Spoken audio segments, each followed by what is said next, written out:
Michigan will be a focal point in this election, and it comes after we set records with early voting. We have the Secretary of State on with us now, Jocelyn Benson. Good morning. Good morning. Happy Election Day. Yeah, same to you. I know it's going to be a big one for you guys. What's the most important message that you want to get out to voters and even people who already voted today? Well, we know that everyone's anxious to know when we'll know the results. That's the number one question I'm getting. And while we are always going to prioritize accuracy and security above all, we will be working to improve, and we have worked to improve the efficiency of the process. So we're optimistic we'll have results in sooner than we did in 2020, which was a Wednesday afternoon, and we'll keep everyone updated throughout the day. If you haven't voted yet, make sure you go to your local precinct today and cast your ballot. And if you voted from home and still have your ballot, you can return it up until 8 p.m. local time today at your local drop box or your local clerk's office. Michigan.gov/vote has all you need to know to vote and have your voice heard today. Less than 30 minutes until the polls open. We've had all this time to plan. So at this moment, what's your biggest concern? Well, we want everyone to feel safe at the polls and to be safe, whether they're voting in person or in a drop box or anywhere else. We've got lots of eyes on the process all around the state. We're very confident in our partnerships with law enforcement at the state, local, and federal level that will be ready in case anything occurs. But we want everyone to just enjoy the day. Respect the process, respect each other, so that we can all be proud, no matter who we're voting for or where we live, that we get to participate in this great exercise and right of choosing the leader of the free world. And especially because the path to the presidency runs right through Michigan, we want everyone to have great pride in this act, in this moment, and to then, after the polls close at 8 p.m., which is, we remember 3 counties are in 8 p.m. Central Time in Michigan, we'll have a press conference at 9 p.m. tonight, letting everyone know what to expect next.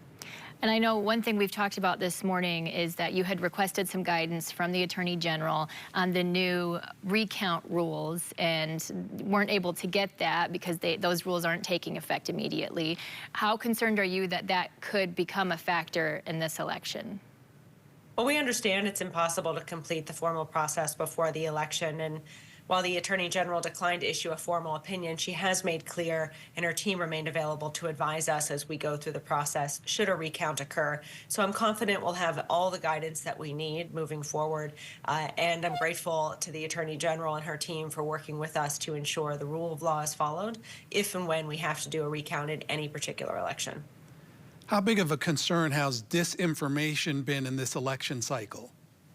It's even more of a concern today than it has been. It's been the top priority. We see misinformation as really one of the top threats to election security because it infects voters' minds with lies and deceptive information about our elections, when instead we should be helping people see why they should have faith in the integrity of the process. So we want voters to be critical consumers of information, particularly today and in the days ahead as the results of the election unfold, not just in Michigan and many other states.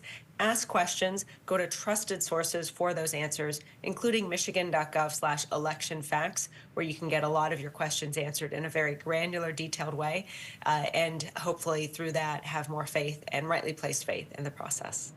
Secretary of State Jocelyn Benson, we appreciate your time as we know you have a long day ahead of you. Thank you. We all do. Thanks for having me. Happy Election Day. All right, well, many of you have already voted early or absentee. Thousands more will go to the polls today. We have David Horak in downtown Grand Rapids this morning. David, what do people need to know if they are going to go vote? Good morning, Teresa and George. DeVos Place is going to act as the office for the Grand Rapids City Clerk, and here is where you need to go if you need to register to vote, and then you'll be able to cast your ballot. And if there is a possible silver lining, it's a possibility that there could be shorter lines because of early voting. Because look at these numbers. Nearly 44% of registered voters have already voted because of that.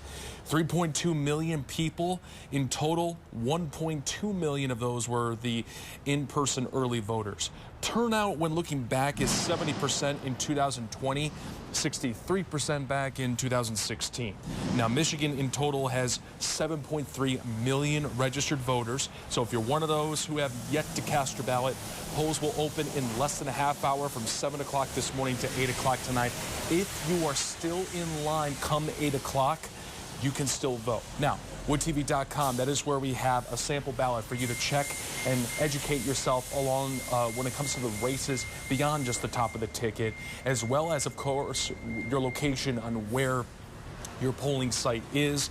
And of course, all the while, today and tomorrow, just stick with us for continuous coverage on not only voter reaction as it comes, as the days come and go, but also real-time election results. But for now, we're live in downtown Grand Rapids. David Horak, News 8.